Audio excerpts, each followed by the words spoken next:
Alors ça, c'est le premier mythe qu'il faut faire tomber tout de suite. Dans la culture marocaine, on dit toujours que c'est la femme qui ne peut pas tomber enceinte.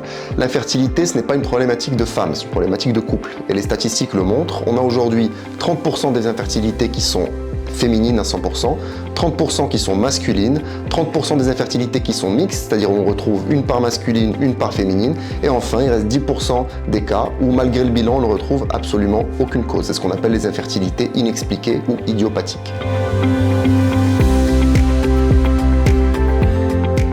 Alors là aussi c'est une question qui revient très souvent en consultation. Les femmes nous demandent si le fait de stimuler plusieurs fois leurs ovaires va leur donner une ménopause plus précoce ou en tout cas amputer leur réserve ovarienne. Là encore une fois c'est complètement faux. Tous les ovocytes et tous les follicules qui seront stimulés lors de la stimulation ovarienne sont des follicules qui étaient amenés à s'attrésier, donc à disparaître par la suite, et donc il n'y a absolument aucun effet de la stimulation ovarienne sur la réserve ovarienne et pas de risque supplémentaire de ménopause précoce.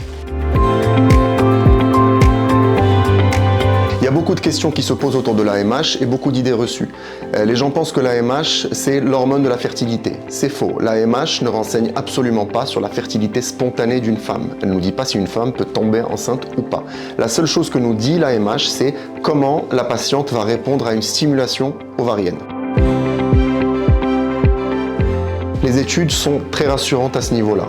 La question est légitime, la patiente reçoit des hormones à plusieurs reprises. On peut se poser la question si la prise répétée de ces hormones peut augmenter de manière significative le risque de cancer, notamment hormonodépendant. Là encore une fois, les études sont unanimes, il n'y a pas d'augmentation de risque de cancer chez les femmes qui subissent des stimulations ovariennes. Alors PMA un jour, PMA toujours, c'est faux. On observe régulièrement dans notre pratique des couples qui arrivent à obtenir des grossesses alors qu'ils sont déjà inclus dans un process de fécondation in vitro ou d'assistance médicale à la procréation, ce qui montre que, en dehors de rares cas de stérilité définitive, il existe toujours des chances qui sont plus ou moins faibles, mais de grossesse naturelle et de fertilité spontanée. Et donc ce qu'il faut répéter aux couples, c'est qu'il faut continuer d'essayer naturellement, même s'ils sont déjà dans un parcours FIV.